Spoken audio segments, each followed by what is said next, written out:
அமோகம் channel சார்பாக நன்றி கலந்த வணக்கத்தை தெரிவித்துக் கொள்கிறோம். விவசாய பெருமக்களின் வேண்டுகோளின்படி இன்று தரமான நெல்லான IR 64 பற்றி பார்ப்போம்.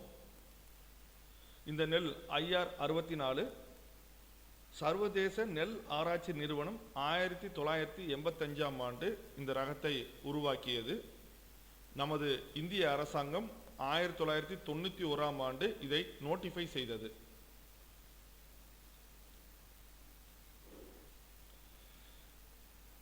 இந்த நெற்பயிரானது இது ஒரு குறுகிய கால பயிர். 110 to 115 நாட்களில் அறுவடைக்கு வரக்கூடிய ஒரு குறுகிய கால பயிர். அதிக மகசூல் தரக்கூடிய ரகம். சராசரியாக ஹெக்டேருக்கு 6 அதிகபட்சமாக 8 டன் வரைக்கும் ஹெக்டேருக்கு கிடைக்கிறதுக்கு வாய்ப்புள்ள ஒரு ரகம்தான் IR 64. இது முக்கிய நோய்களுக்கு எதிர்ப்பு திறனை பெற்றுள்ளது.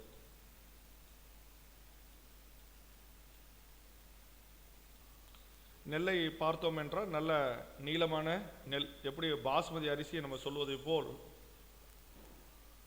இந்த நெல்லும் நீளமான நெல்.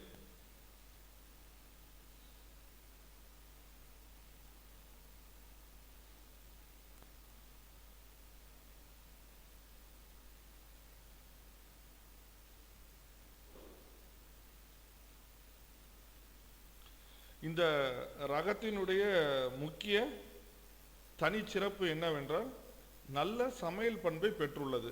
குறுகிய கால பயிர், அதிக மகசூல், அதை தாண்டி விவசாய பெருமக்கள் மத்தியில் மிகவும் வரவேற்பு பெற்றதற்கான காரணம் நல்ல சமையல் பண்பை இந்த அரிசி பெற்றுள்ளது. நீளமான அரிசி. IR 64 அரிசியை புழுங்கல் அரிசியாகத்தான் பயன்படுத்தப்படுகிறது. பச்சை அரிசியை காட்டிலும் புழுங்கல் அரிசிக்குத்தான் அதிகமான தேவை உள்ளது. ஆந்திராவிலும் கல்கத்தாவிலும் இந்த நெல்லிற்காக தனியாக அரிசி ஆலைகள் உள்ளதாக நம்மால் அறிய முடிகிறது.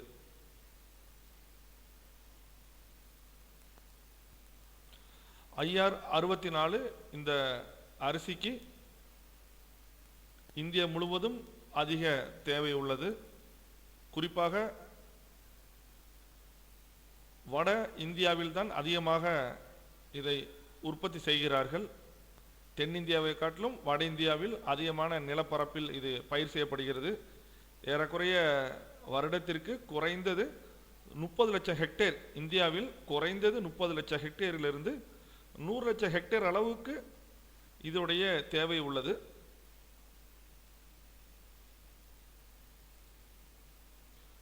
IR 64 இந்த ரகமானது அதிக தேவை உள்ளது. குறுகிய கால பயிர், நல்ல மகசூல், முக்கிய நோய்களுக்கு எதிர்ப்பு திறன். இதில் உள்ள ஒரு பெரிய கவனிக்க வேண்டிய விஷயம் என்னவென்றால் இந்த ரகம் வறட்சியை தாங்காது. அது ரொம்ப மிக மிக முக்கியம். வறட்சியை தாங்காது. மேலும் வேளாண் தகவலுக்கு எங்களது சேனலை சப்ஸ்கிரைப் பண்ணுங்க, லைக் பண்ணுங்க, ஷேர் பண்ணுங்க. நன்றி, வணக்கம்.